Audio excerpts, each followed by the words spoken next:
Programme élaboré par le maire et salué par les experts en décentralisation. Et puis dans notre rubrique Point de vue, nous reviendrons sur la polémique autour de l'assistance apportée par l'État aux victimes des violences politiques entre 2021 et 2024. À la mise en onde de cette édition, Abdoulaye Diop.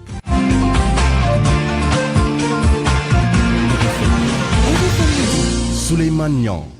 Les indemnisations pour les victimes des manifestations et des violences électorales, on en reparle. La parole aux parents des deux victimes de l'incendie du bus de Yarakh et aux gérants des stations-service. Ils disent n'avoir aucune information concernant ces indemnisations ou encore assistance publique.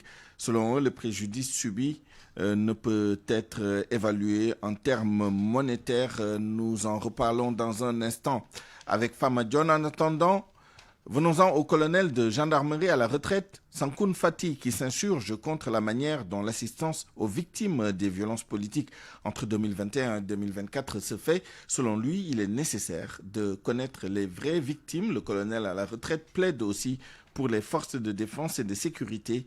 Écoutons Sankoun Fati au téléphone avec El Haj Ndiogou Diène. Il est vrai que même sur la base de ce qu'on appelle la responsabilité de l'État du fait des émeutes, il faut déterminer quelles sont ces victimes. Alors bon, maintenant, il y a... pour ce qui concerne, d'abord, je vais évacuer celui des forces de défense et de sécurité. Les forces de défense et de sécurité, c'est notre boulot d'aller au contact, de recevoir des coups, éventuellement de laisser notre vie. Ça c'est notre boulot, c'est notre job. Bon, maintenant, qu'on prenne en charge justement ceux qui sont blessés ou parmi les forces, c'est tout à fait normal. Bon, maintenant, tous ceux qui ont, quand on parle de victimes, c'est tous ceux qui ont subi des dommages, y compris les propriétaires de commerce. Je parle des magasins, je ne veux pas donner les noms pour faire de la publicité, mais les stations d'essence, etc. Et les maisons qui ont été incendiées. Bon, maintenant, considérez comme, c'est ce que la société civile a pointé du doigt, considérez comme victimes des personnes qui ont été arrêtées comme en train de commettre des infractions, ou bien en tout cas qui ont été confondues, comme on dit, sur des indices graves et concordants de nature à motiver une inculpation, des gens qui ont été arrêtés sous ce chapitre. Personnellement, en tout cas, le droit, on ne peut pas les considérer, en tout cas en droit, comme des victimes. C'est plutôt des auteurs. Ça, c'est notre job, de recevoir des coups. Et bon, maintenant, si on les indemnise, on les prend en charge. C'est ce qui est absolument très bien, parce que nous, dans tous les cas, en interne, on prend en charge pour qu'on les mette dans des situations morales et de mentalité de sécuriser pour qu'ils puissent faire leur job. Je vous le disais, les parents des deux victimes de l'incendie du bus de Yarakh et les gérants des stations de service disent n'avoir aucune information concernant ces indemnisations ou assistance. Selon eux, le préjudice subi ne peut être évalué en termes monétaires. Famadion. Le 1er août 2023, Mamadou Yero Diallo a perdu ses deux filles de façon tragique. Fatoumata Bintou et Oumou Koultoumi sont décédées dans l'attaque au cocktail Molotov d'un bus au niveau de Yarakh. Aujourd'hui, que les autorités parlent d'assistance à hauteur de 10 millions pour chaque famille concernée, le père des deux victimes n'en sait absolument rien. Mamadou Yero Diallo ne fait partie d'aucune association. Il ne sait même pas si ses deux filles sont comptabilisées dans la liste des 79 décès répertoriés lors des manifestations qui ont secoué le pays entre 2021 et 2023. Pour l'instant nii son programme maa ngi koy bàyyi seen loxo rek ndaxte maa ngi leen di xaar buñ la ci boolewul woon nag. ndax buñ ma ci boolewul woon kon ma xam ne tamit yàlla noonu la dogalee rek l'essentiel que daal affaire bi daal ñu ngi si loxo suñu dossier ñu ngi si loxo. ma ne ginnaaw bi nguur gu bees gi toogee boobu ba léegi est-ce que sentir nga ni lii ay changement mën na am ëllëg yoon mën na wax kan moo rey say doom. Djibril Diaw a perdu son ami Baba Kana qui a été tué le 3 juin 2023. Il trouve salutaire la décision d'indemniser les familles. Je pense que le gouvernement répond à une promesse faite il y a quelques mois derrière pour indemniser ces familles des victimes-là, les soulager par rapport à ces pertes humaines qu'on regrette tous en tout cas. Maintenant par rapport au montant annoncé, je pense que oui, c'est toujours dans cette dynamique au moins de soulager ces familles-là On n'a pas à dire que le montant est... Dans le lot des victimes des violences électorales figurent les gérants de stations-service. Pour le secrétaire général de leur association, il est inimaginable de parler d'indemnisation sans penser à eux. Pour le moment, on n'a pas été contacté par les autorités, mais on a eu à faire des correspondances au ministère concerné. Parce que quand même, quoi qu'on puisse dire, le Sénégal en entier a été témoin de cette situation-là, que des stations-service ont été saccagées. Donc nous devons être indemnisés, quelle qu'en soit la situation. Maintenant, je ne suis pas là à indexer ou à personnaliser la situation. Mais quelle qu'en soit la situation, nous devons être indemnisés et nous attendons. L'État du Sénégal a décidé d'allouer aux familles des 79 personnes décédées lors des violences préélectorales un montant de 10 millions de francs CFA chacune, aux ex-détenus 500 000 francs CFA. Un premier pas avant la mise en place d'une commission chargée d'indemniser les victimes. RFM, l'info, c'est ici. L'info, c'est ici. Venons-en maintenant au présumé détournement de deniers publics à la Commission de régulation du secteur de l'énergie et à l'APROSI. À Farar, le village d'où est originaire Tabaski Ngom, la principale accusée dans cette affaire, les habitants crient à l'injustice. Ils ont manifesté pour réclamer la levée de l'immunité parlementaire du député Moustapha Diop, également cité dans cette affaire de détournement. Cela va permettre d'élucider donc cette affaire de détournement présumé selon ces habitants de ce village de Farar. Aminata Goudiaby. Sa famille biologique, ses amis du village et plusieurs connaissances de Tabaski Ngom sont affligés par son emprisonnement. Ndiak Ngom est sa grande sœur. Tabaski est une personne honnête. Je la connais très bien. C'est ma petite sœur. Depuis l'éclatement de cette affaire, je ne dors presque plus. Les habitants de Farar ont organisé une manifestation pour apporter leur soutien à une fille du village. Elle subit une injustice selon eux. Alicène, cousin de Tabaski Ngom, est porte-parole des manifestants. Et vraiment ça, nous le déplorons jusqu'à la dernière énergie. Nous demandons au président de l'Assemblée nationale de convoquer les conseillers pour lever l'immunité parlementaire de Moustapha Diop pour qu'il puisse aller répondre et élucider ce dossier. Vraiment, ça nous fait très mal. Nous, on connaît Tabaski. Les gens qui l'ont induit en erreur, vraiment devront répondre à la hauteur de leurs responsabilités. Elle a été induite en erreur. Vraiment, nous demandons à la justice d'élucider ce problème. Son tuteur à Diourbel, où elle a fait ses études moyennes et secondaires, s'étonne des accusations de détournement de deniers publics à son encontre. Je suis un commerçant, j'avais une très grande boutique, je vendais des tissus. Pendant les vacances, je confiais la comptabilité de mon commerce à Tabaski. Mais les comptes étaient toujours intacts quand même, étaient sincères.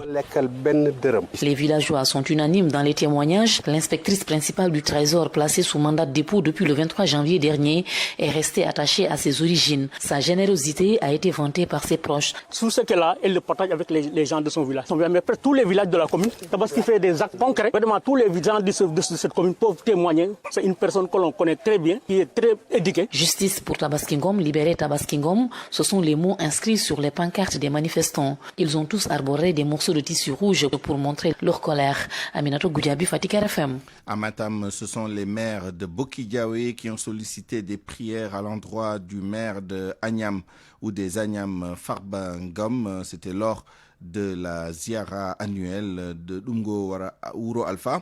À l'occasion de la cérémonie officielle, le calife de Dungo, Thierno Mohamedou Lamine Ly, a condamné les débats ethnicistes. Il appelle les autorités actuelles à l'humilité afin d'impliquer toutes les couches pour la bonne marche du pays. Ali Bandelnian. Des milliers de fidèles ont assisté à la ziara annuelle de Thierno Cheikh Youm Kali de Dungo Ouro Alpha. Présent à la cérémonie officielle de cette 43e édition, le maire de la commune de Bokidiawe a pris la parole pour solliciter des prières des religieux pour la défense du député Farba Ngom, dont la levée de l'immunité parlementaire est considérée comme un acharnement. Au nom de toutes les populations, nous sollicitons vos prières, vous les religieux du Fouta. Vous n'êtes pas sans savoir que le député Farba Ngom fait l'objet d'un acharnement. Nous n'avons que vous, nous n'avons... Dans son traditionnel serment de la Ziara, Thierno Mohamedou Lamine Ly, le doyen de tous les chefs religieux du Fouta, s'est directement adressé aux nouvelles autorités, non sans rappeler le rôle du député à l'Assemblée. Un dirigeant doit être un exemple. Et quand on est élu, il faut, depuis le premier jour que vous vous a installé, commencer à se préparer de votre sortie. Parce que toute chose a une fin. Il n'y a que le pouvoir de Dieu qui restera éternel. C'est pourquoi, pendant le pouvoir, il faut rester équidistant et éviter tout débat ethniciste. Ce n'est pas bon. On ne dit jamais je. Il faut toujours dire nous. Et l'exemple doit venir des dirigeants. C'est pourquoi je lance un appel à tous les dirigeants du monde de rester équidistants et de considérer qu'ils sont là pour diriger toutes les régions et toutes les communautés. Aux parlementaires également, ils doivent se rendre compte de leur mission. Un parlementaire est un envoyé de sa communauté.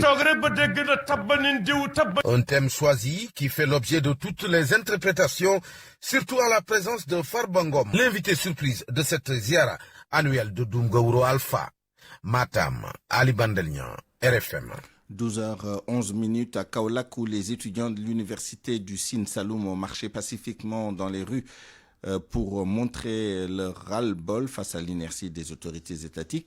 Ils menacent de durcir le ton et exigent, entre autres, la livraison des nouveaux locaux, la réouverture effective des campus pédagogiques de Fatick dans les meilleurs délais. Awa Ndiaye, vice-présidente de l'amicale avec Fatou Mbow. La situation est un peu critique. Maintenant, nous sommes en train de faire une marche afin de montrer ce qui va mal à l'UCED. Quelle est la situation au sein Depuis lors, ici, la situation à Kaolack dégénère parce que nous n'avons pas assez de salles. Aussi, depuis lors, il y a des promos qui n'ont pas encore commencé à faire les cours. À Fatick, il n'y a pas assez de salles aussi. Il n'y a que 4 salles pour 12 licences, donc c'est un peu critique pour notre cas. Je peux dire que les enseignements aussi sont un peu en retard. Depuis lors, il y a des promos. Supposons nous qui sommes de la promo 5. Depuis lors, nous sommes en L1. On n'a pas encore commencé nos inscriptions. Franchement, nous sommes très fatigués de la situation. Nous voulons que l'État réagisse. C'est-à-dire le ministère, M. Abdourahmane Diouf, il n'a qu'à réagir. Parce que depuis lors, nous faisons des démarches. Nous allons agir. Nous allons passer à l'État supérieur. Je peux dire que c'est le dernier jour que nous ferons une marche pacifique. Parce que depuis lors, nous faisons des choses qui sont pacifiques, mais nous n'avons pas de réponse. Du coup, nous allons passer à l'État supérieur. Maintenant, nous allons commencer à Selo. Maintenant, puisque nous habitons à Sing Sing, nous allons débuter ici pour marcher jusqu'au point de départ pour commencer la marche. Parlons maintenant de ce chiffre qui interpelle les autorités et qui fait polémique également. 30% des enseignants créés en main dans les cycles primaires, moyens et secondaires quittent les classes dans les 5 premières années. Selon une étude réalisée par l'université Assane Seck de Ziguinchor en rapport avec l'université Cheikh Anta Diop de Dakar, sauf que cela fait polémique, n'ayant pas convaincu le ministère de l'Éducation nationale qui trouve ce taux exagéré, même si selon le directeur des ressources humaines, l'attrition interne comme externe est réelle. Koumba Sandiane Faye. Un taux d'attrition des enseignants de 30% des cycles primaires, moyens et secondaires dans les 5 premières années. Ça effraie certes, mais ce sont là des données officielles. La raison, le salaire jugé bas et l'absence d'avancement dans la fonction enseignante. Cheikh Faye est enseignante à l'université Assane Seck de Ziguinchor. Ce qu'on appelle l'attrition interne et ce qu'on appelle l'attrition externe. Si on prend le terme de l'attrition interne, ça renvoie à tous les enseignants qui quittent la CRE pour basculer à une autre fonction, même si cette fonction émane toujours de l'éducation. Quoi qu'il en soit, le ministère de l'Éducation nationale n'est pas convaincu. Selon le DRH, il n'y a pas autant de sorties sur les 150 000 enseignants, même si l'attrition est réelle. Seri Sohibou Bayan. Par rapport à nos statistiques, nous n'avons pas quand même ce taux d'attrition. En tout cas, pour les 5 dernières années, nous n'avons pas autant de sorties. Le nombre d'enseignants qu'on a recrutés les 5 dernières années, nous ne pensons pas avoir un taux d'attrition aussi élevé. Sur ce, l'universitaire Cheikh Faye reprécise sa pensée. Des enseignants qui sont dans l'attrition interne comme dans l'attrition externe, justement, on peut valablement avoir ce taux parce qu'il y a énormément d'enseignants qui quittent la fonction, qui quittent la CRE pour soit se reconvertir à une autre fonction, toujours dans le domaine de l'éducation, ou bien aller faire un autre travail. Finalement, le malentendu semble être dépassé. Mais ils quittent les classes peut-être pour aller devenir inspecteurs dans l'administration parce que souvent ils sont malades. Là, c'est une attrition même involontaire. Et ça aussi, c'est assez inquiétant. Quand on parle d'attrition au niveau du département, c'est aussi bien l'attrition interne, c'est-à-dire que les gens qui quittent les classes mais qui restent dans le système, que l'attrition externe. Cette étude réalisée par l'université Assane Seck de Ziguinchor en rapport avec l'université de Dakar entre en droite ligne dans la problématique de la revalorisation de la fonction enseignante, mais aussi dans le cadre de l'entrée et du maintien des enseignants dans la profession, pour bien entendu la continuité des apprentissages. Taux réel ou exagéré, quoi qu'il en soit, des enseignants créés en main quittent les salles de classe pour d'autres postes. RFM, la radio de toute l'actualité.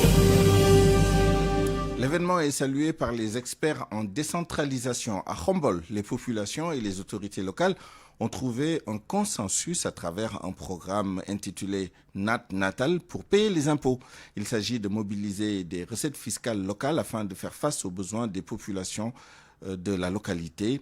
Et les bons payeurs seront célébrés. Cette innovation, c'est une innovation du maire de la ville, saluée, je vous le disais, par les experts en décentralisation et par la Direction générale des impôts et domaines. Cheikh Anta Diop, reportage. Le maire de Khombole, Magueye Boye, et les populations ont exprimé leur volonté de faire un modèle achevé de recouvrement fiscal. Ceci à travers une concertation. C'est tout le sens qu'il faut donner à ce programme Nat Natal. Magueye Boye, le maire de Khombole. Justement, c'est cette stratégie que nous menons à Khombole de mobilisation des recettes locales à travers un consentement volontaire à l'impôt, puisque le concept c'est Nat Natal, qui résume tout simplement la contribution pour améliorer les conditions d'existence des populations. C'est d'essayer de célébrer les payeurs en leur donnant une identité, l'hologramme, une plaque apposée devant chaque maison qui s'est acquittée de la contribution foncière des propriétés bâties et de la tombe. Au-delà des concessions, les commerçants sont concernés. Pour toutes les boutiques et tous les commerces qui sont acquittés de leur contribution globale unique, de leur donner une plaque à apposer devant la boutique de sorte à ce qu'on identifie celui qui s'est acquitté de ses impôts locaux. Des jeunes de Khombole sont recrutés pour mener à bien ce travail. Nous avons recruté une vingtaine de jeunes khombolois formés déjà qui pourront se rendre dans les maisons pour effectuer des opérations de recensement. Les représentants du Centre des services fiscaux de Thiès, du Trésor, de la Direction générale des impôts et des domaines ont assisté au lancement du programme. RFM Thiès, Cheikh Anta Diop. Et puis la population de Ndiaganiao demande à l'État du Sénégal beaucoup plus d'accompagnement pour développer Djegem. Cette zone dont la majeure partie de la population s'active dans l'agriculture a besoin d'être modernisée. C'était à l'occasion du grand Gamou, Serigne Ousmane Faye, guide religieux, et avec Ndeye Matidien. Djegem fait partie des zones les moins développées et pourtant nous avons d'énormes potentialités. Les méthodes d'agriculture que nous avons sont celles utilisées depuis 1960 au temps de Senghor. Donc ça fait longtemps. Aujourd'hui, on nous parle d'insuffisance alimentaire. Je pense que cela doit commencer par la modernisation de l'agriculture. Et pour cela, il faut que les agriculteurs soient dotés de moyens. Djegem était toujours relégué au second plan concernant les politiques de développement social. Et avec ce nouveau régime, nous avons espoir. Djegem mérite de se développer. Et cela doit commencer par une prise de conscience des citoyens. Et ensuite viendra l'accompagnement de l'État. L'actuel président du Sénégal, Bassirou Diomaye Diakhar Faye, est notre ami et voisin. Il a plusieurs fois assisté à ce gamou. Donc notre message s'adresse à lui, qu'il continue d'accompagner les populations de Djegem. Et puis cette information qui nous est parvenue il y a un instant de notre correspondant Bakary Conté à propos de la collision entre deux motos Jakarta à Sédhiou, commune au quartier Morikunda. Le bilan s'est alourdi, un deuxième mort est enregistré ce matin après celui du jeune Alioune Badarangom, très actif dans les activités de développement de la commune. RFM. L'actualité internationale. Le journal international avec vous, Georges Diop. Bonjour. Bonjour Souleymane. États-Unis vers la fermeture de l'USAID, l'agence des États-Unis pour le développement international. Une annonce du milliardaire Elon Musk qui pilote les efforts du président Trump pour réduire les dépenses publiques fédérales. Il s'exprimait lors d'une discussion sur le réseau social X dont il est le propriétaire.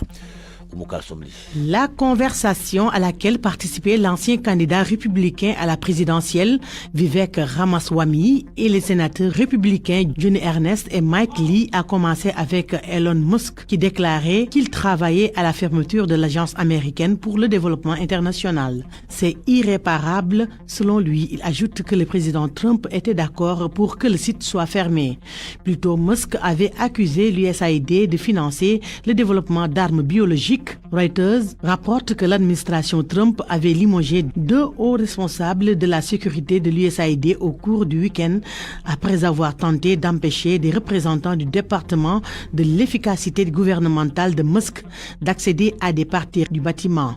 L'agence américaine d'aide étrangère est le plus grand donateur mondial. Au cours de l'exercice 2023, les États-Unis ont déboursé 72 milliards de dollars d'aide dans le monde entier dans des domaines aussi variés que la santé des femmes dans les zones de conflit, l'accès à l'eau potable, les traitements contre le VIH-Sida, la sécurité énergétique et la lutte contre la corruption. Ils ont fourni 42% de toute l'aide humanitaire suivie par les Nations Unies en 2024. Dans le cadre de sa politique America First, Trump a ordonné un gel de la plupart des aides étrangères américaines qui provoquent déjà des ondes de choc dans le monde entier. En Côte d'Ivoire, des députés de l'opposition demandent à la commission électorale indépendante la révision de la liste électorale pour l'année 2025. C'est pour garantir des élections transparentes en octobre prochain.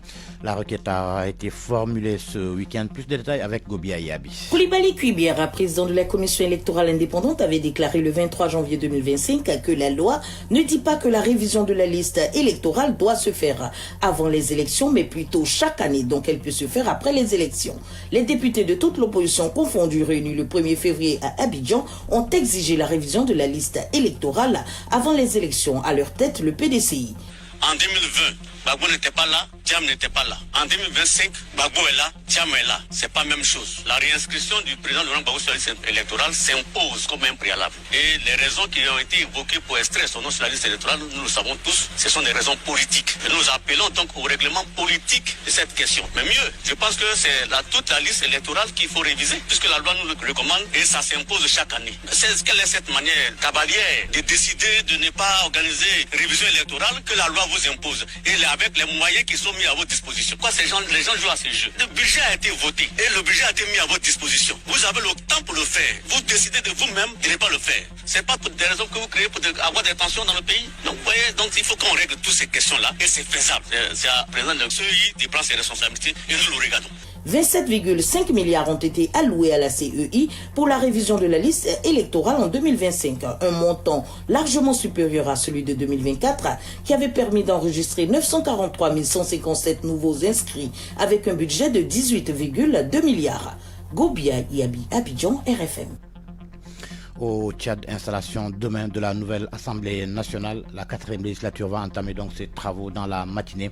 L'installation s'inscrit dans un contexte marqué, intervient dans un contexte marqué par la domination du parti au pouvoir, le MPS, qui a remporté 124 sièges sur 188 lors des élections du 29 décembre dernier. Au Soudan du Sud, une attaque contre les camps de bétail a fait 35 morts et 46 blessés. 4 camps ont été ciblés dans le sud-est du pays. La semaine dernière, selon Reuters, les assaillants n'ont pas été identifiés. Georges Détié-Diop, le journal international à l'instant. Merci. Parole aux auditeurs. L'actualité, qu'en pensez-vous?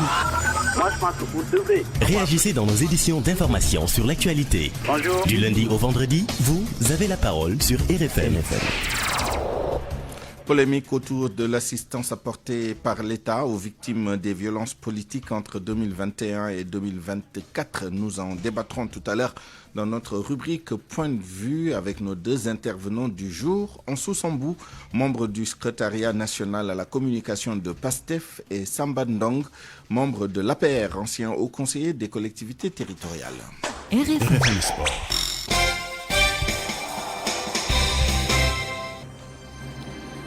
Tout de suite, le journal des sports avec vous, Malal Junior Diagne. Bonjour. Bonjour, Suleiman. Suite et fin de la 13e journée de Ligue 1 cet après-midi. Avec à Kébémer, la Linguère de Saint-Louis qui reçoit à 16h30 Agel de Rufisque.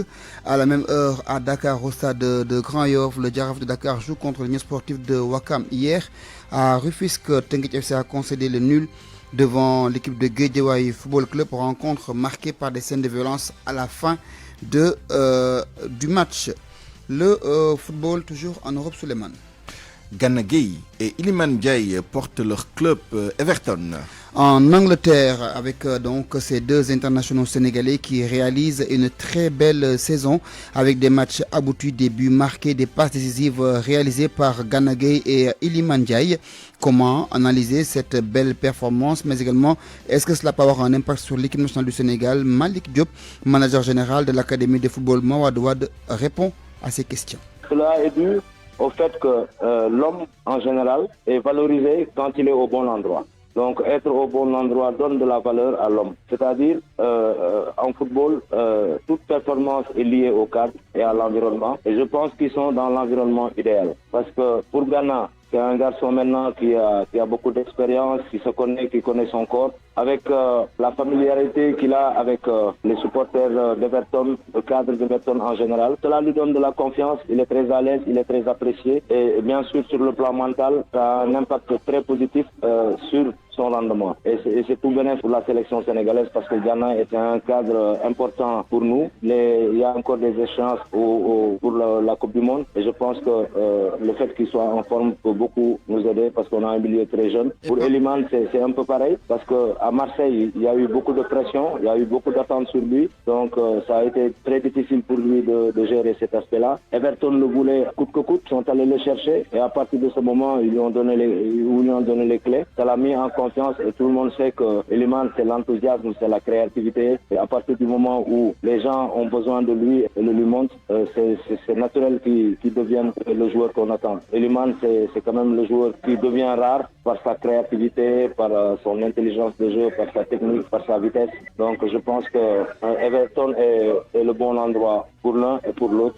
Natation, pour terminer avec l'élection du nouveau président hier, Maguette Fatim Dieye, qui a été réélu pour un deuxième mandat. C'est confié ce matin à RFM sur les objectifs de ce nouveau mandat. On est toujours dans le cadre d'une continuité parce que lors du premier mandat, on a eu quand même de bons résultats au plan sportif. Le Sénégal a renoué avec les titres continentaux. Et comme vous le savez, il y aura les JOJ Dakar 2026 dans un an et demi, au mois d'octobre 2026. Et la société nationale s'attelle déjà à la préparation de l'élite jeune en direction de ces Jeux. Je pense que c'est un des objectifs en tout cas de la fédération pour le mandat à venir. Et bien sûr, on va continuer le développement à la base et penser surtout aux régions. Pour le moment, on est sur 6 régions parce que seules les régions qui ont accès à des cours d'eau ou qui ont des piscines peuvent vraiment organiser. On compte vraiment étendre les activités au niveau des autres régions.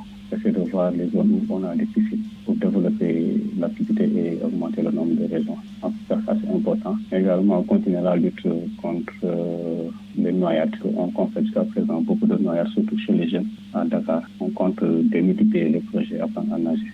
Voilà, Suleiman, c'est tout pour les actus sport. Merci, Malal Junior Diagne, 12h28. RFM, la radio de toute l'actualité. Chaque année, une quarantaine de personnes meurent sur nos autoroutes. Rien que pour ce mois de janvier, une vingtaine de personnes ont perdu la vie sur l'autoroute Ila-Touba. L'auteur du livre « Les accidents de la route au Sénégal » préconise une sensibilisation et la vidéo-verbalisation. Le directeur général de la Société nationale des autoroutes du Sénégal, quant à lui, annonce des mesures. Un dossier ficelé par Boubacar Dian. L'auteur du livre « Les accidents de la route au Sénégal » dresse le bilan macabre des accidents sur nos autoroutes l'année passée. Abdou Karim Diop. L'année 2024, par exemple, il y a eu 2000 accidents sur l'ensemble du tronçon autoroutier au Sénégal, avec en moyenne quelque chose comme 40 tués sur les autoroutes du Sénégal. Et les axes les plus accidentogènes, bien sûr, les axes autoroutiers les plus accidentogènes sont Dakar, AIBD Mbour et AIBD Mbour. Ensuite, il y a AIBD Thiès Touba. Et particulièrement Thiès-Touba, avec la plupart donc de ces accidents sur le tronçon donc autoroutier, c'est à ce niveau et c'est lié à des excès de vitesse. Selon Ibrahim Sall, plusieurs facteurs expliquent cela. Il est le directeur général de la Société nationale des autoroutes du Sénégal. Ce qu'on peut dire par rapport à tous ces accidents-là, c'est que l'essentiel des accidents sont dus au non-respect du code de la route, particulièrement à des excès de vitesse, à des distractions, au non-respect des distances de sécurité. Ça, ce sont l'ensemble de ces phénomènes-là tournent autour correspondent à plus de 60% des accidents. Abdou Karim Diop estime que l'État du Sénégal doit s'appuyer sur 2 leviers pour freiner la mortalité routière. la prévention, par l'information, l'éducation et la communication, mais également la répression à ce niveau. Et c'est à ce titre que la vidéo-verbalisation est excessivement importante. Non seulement ça permet à l'État de faire entrer des sous, mais aussi ça permet alors de sanctionner les fautifs. Et justement, des mesures vont bientôt suivre, explique le directeur général de la Société nationale des autoroutes du Sénégal, Ibrahima Sall. Et le projet consiste globalement à la mise en place de dispositifs, en tout cas pour les autoroutes, la mise en place de dispositifs de détection des excès de vitesse à travers des caméras. Donc, et évidemment, il y aura les sanctions qu'il faut. Mais donc, c'est un programme global qui va englober beaucoup, en tout cas, de compétences et beaucoup de ministères seront impliqués pour l'application de ce projet de vidéo-verbalisation. En attendant l'effectivité ou même la matérialisation de ces mesures, la danse funèbre sur nos autoroutes continue. 13 personnes ont perdu la vie en janvier dans un accident sur l'autoroute Ila-Touba, non loin de Réfane, 8 à Kermandongo, toujours sur le même axe. La revue de presse avec Mohamed Ali Mouba. Bonjour. À la une, indemnisation ou assistance, rien ne passe. Le vent de polémique tourne à l'indignation généralisée, constate le journal Le Quotidien, lequel, confrère, a recueilli la colère d'une certaine opinion publique outrée par les mesures du gouvernement. Pour Maître Moussa Diop, que l'indemnisation se règle d'abord par voie judiciaire et non politique. Le juge d'Em note-lui que le soutien en non politique ne doit pas faire bénéficier de privilèges de nature à rompre l'égalité des citoyens devant la loi. Abdoumbo s'interroge.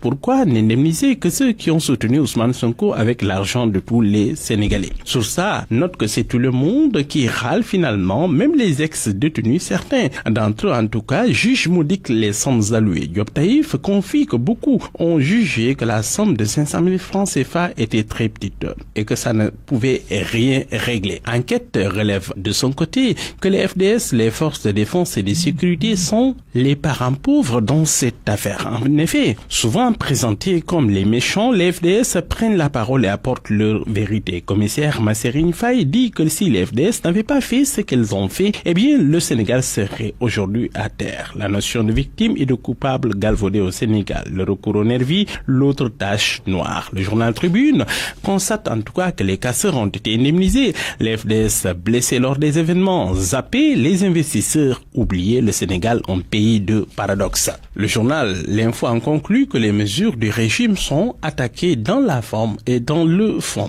Pendant ce temps, Farbangom, lui, continue de bénéficier de soutien venu de partout. La diaspora sénégalaise fait bloc autour de lui. L'AS constate ce matin que l'Espagne et la Côte d'Ivoire se joignent au combat. Direct News informe que les partisans du député de Agnam dénoncent une justice des vainqueurs. Ils préparent une large mobilisation ce samedi, le samedi 8 février à Paris. Vox Populi note en tout cas que l'opposition a intérêt à se mobiliser pour faire face au régime en place.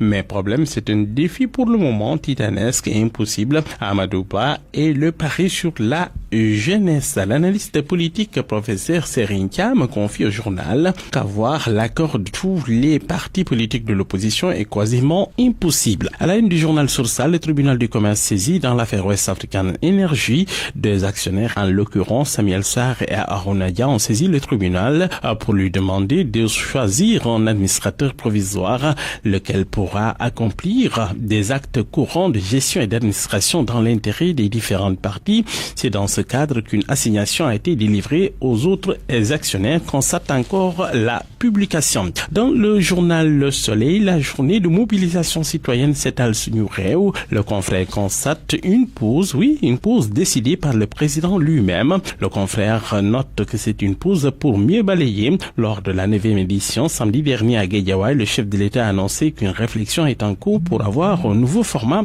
dans l'organisation de cette initiative. Le journal Source A note de nettoyage ponctuel qui cède à la place aux coopératives d'habitat. Et puis dans le journal Sud Quotidien, le vol de bétail au Sénégal entre endémie et impunité. Le journal pointe un cercle vicieux. Oui, le Sénégal, où le vol de bétail est à l'origine de pertes annuelles estimées à 2 milliards CFA. Plusieurs années après le vote par l'Assemblée nationale de la loi criminalisant le phénomène, celui-ci perdure malgré tout, faute d'une application rigoureuse de la loi. Le vol de bétail qui alimente augmente la commercialisation incontrôlée de viande destinée à la consommation nourrit également la criminalité dans la sous-région minée par une insécurité grandissante. Bonne lecture à tous. Point de vue. Regard croisé sur l'actualité du jour. À 12h35, bienvenue dans notre rubrique Point de vue. Nous allons débattre de la polémique qui entoure l'assistance publique apportée par l'État aux victimes des violences politiques entre 2021 et 2024. Et pour en débattre, nous sommes en ligne et en direct avec M. Samba Ndong, membre de l'APR, ancien haut conseiller des collectivités territoriales. M. Ndong, bonjour. Bonjour, mon frère. Nous sommes également avec Ansou Sambou, membre du secrétariat national à la communication de PASTEF. Bonjour, M. Sambou. Bonjour. Je reste avec vous. Vous avez entendu tous les arguments développés par les personnes opposées à cette assistance publique qu'elles appellent volontiers indemnisation. Entre autres, elles disent que c'est une prime à la casse, une gestion partisane de cette affaire. Est-ce que vous entendez leurs arguments comment comprenez-vous justement cette polémique-là? Oui, ce qui semble être une indemnisation, en réalité, c'est juste une assistance. Parce que, si vous voulez mon avis, nous sommes très conscients qu'il faut d'abord la justice, puis maintenant les indemnisations. Mais entre-temps, est-ce qu'on va laisser les gens mourir de maladies, de séquelles dues à des répressions, dues à des violences perpétrées dans le cadre des manifestations politiques de 2021 à 2024? Non.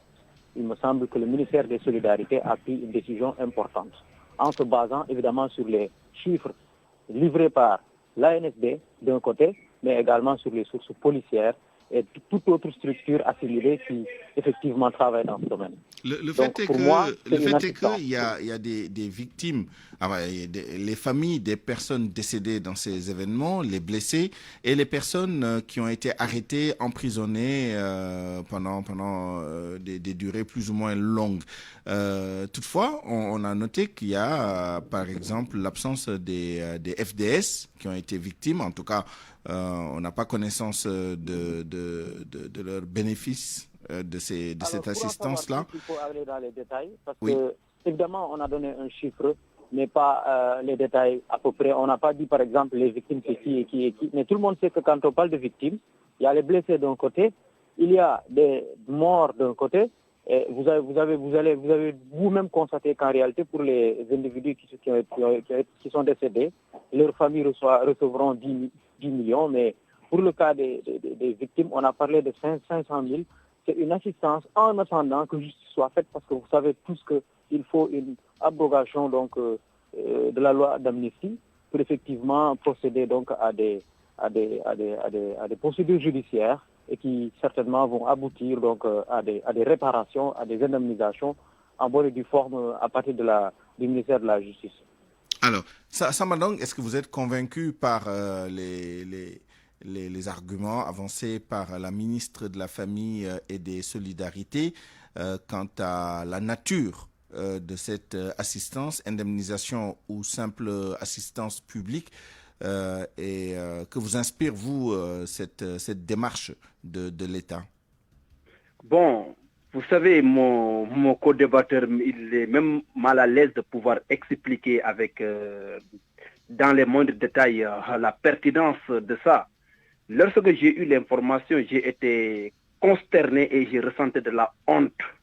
Parce qu'en réalité, les ex-détenus, la plupart avaient un problème avec l'État du Sénégal.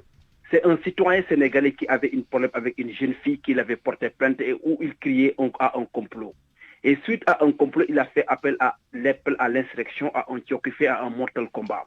Et des gens se sont levés pour aller soutenir cette personne qui refusait de répondre à la justice sénégalaise. Bon, hélas, ce qui s'est passé, tout le monde le voit. On a vu que les Auchan a été caillassés, des stations Total et Shell ont été détruites, les biens publics et privés ont été bradés, l'université a été victime, et beaucoup de gens ont été victimes. Et maintenant, quand on parle de victimes d'une manifestation, qui est victime? il faudra qu'on se regarde en profondeur la sémantique et l'importance du mot victime.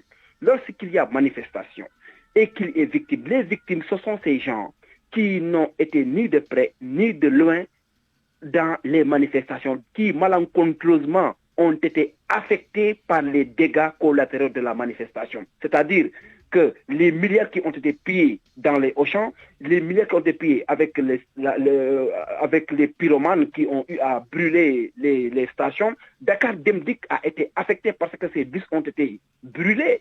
Il y a des gens, les cocktails Molotov qui ont été jetés dans les bus jusqu'à la perte de vie.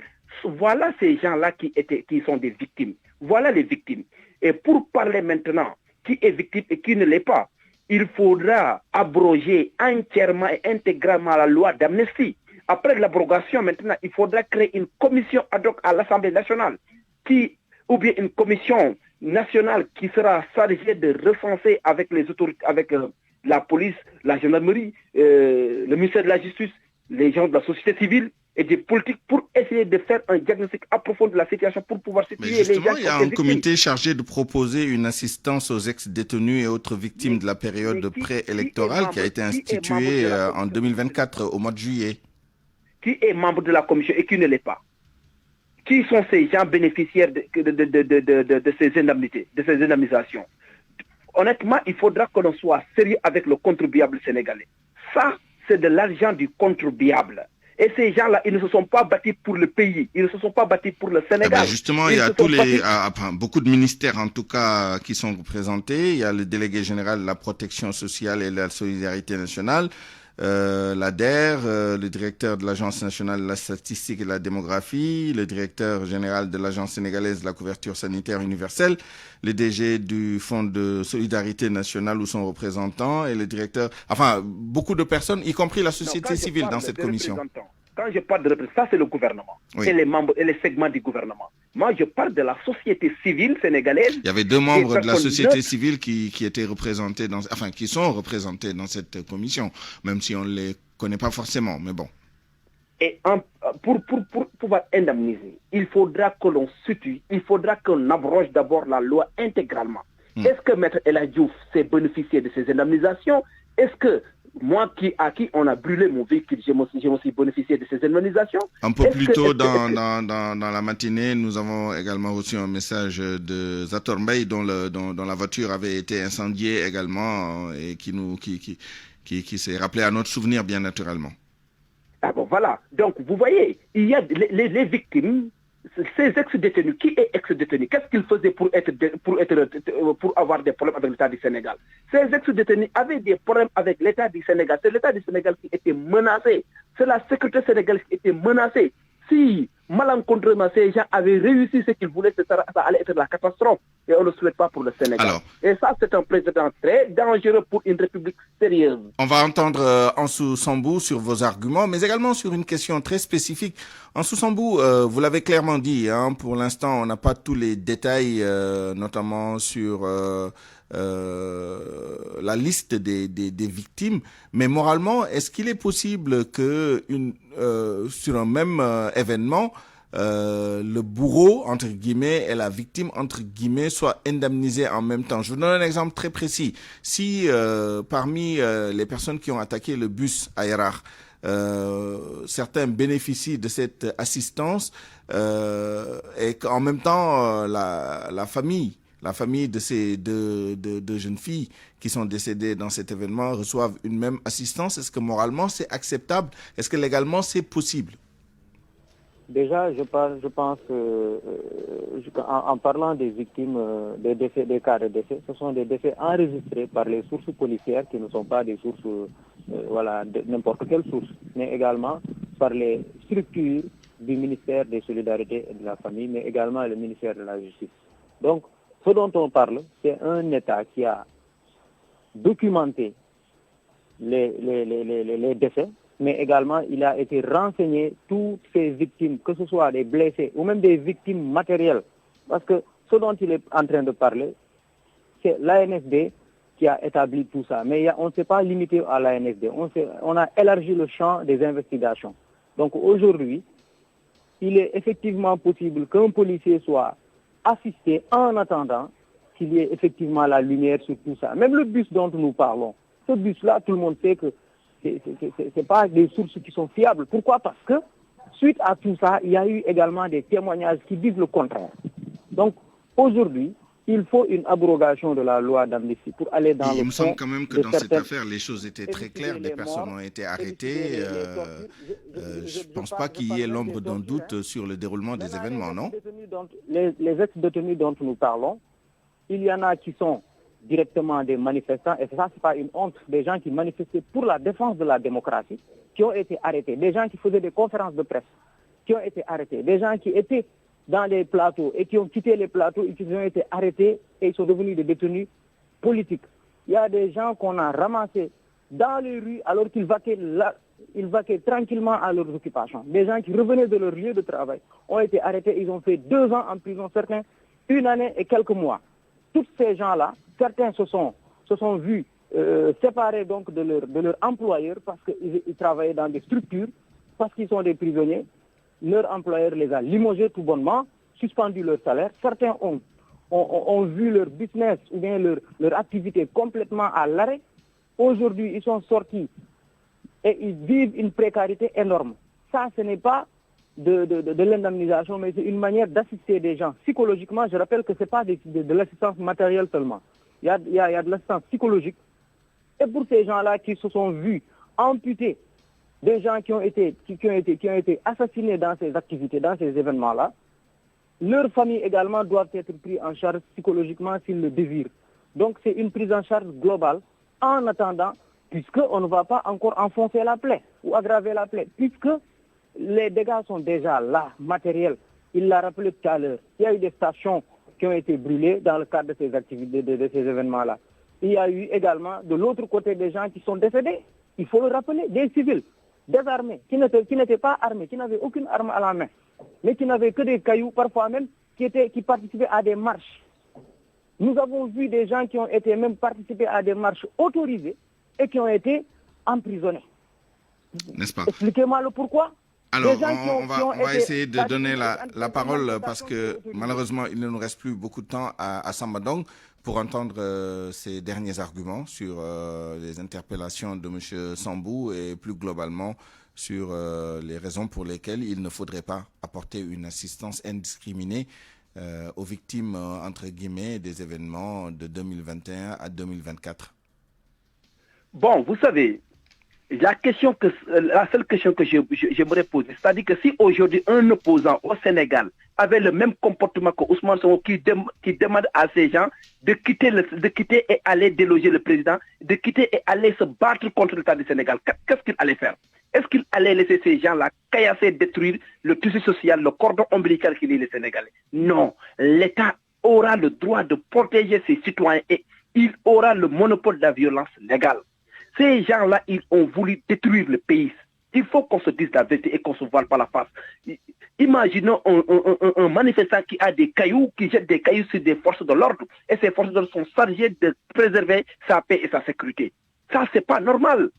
Donc aujourd'hui, s'il affirme, c'est extrêmement dangereux pour un pays normal. Nous, certes, nous sommes des opposants, mais nous sommes des opposants républicains. On ne va jamais, nous n'allons jamais nous verser dans l'ivresse pacifien, mais on ne peut pas supprimer le Haut Conseil économique social, bloquer leurs fonds et prendre ces fonds-là et les donner à des ex-détenus. C'est illégal et c'est très anormal. Et je leur dis qu'ils sont en train de fumer du mauvais coton. Et c'est dangereux pour un pays normal. Ces fonds-là, je ne dis pas... On a entendu les arguments des uns et des autres. Chacun pourra se faire un avis personnel sur ce débat-là. En tout cas, merci à tous les deux. On vous retrouve dans la version Wolof de ce débat. Ce sera à la fin de l'édition en Wolof dans un peu plus de 10 minutes. C'est la fin de cette édition donc à 12h50. Je vous remercie de l'avoir suivi. Merci à toute l'équipe qui m'a aidé à la préparer et à vous la présenter. El Hadj Ndiogou Diène à la rédaction en chef, Mamas Toukan à la réalisation, à la mise en onde, Abdoulaye Diop, Alioune Ba à la production. Retrouvez El Hadj Ndiogou Diène à 13h pour le grand journal en Wolof. D'ici là, excellente suite des programmes. Au revoir.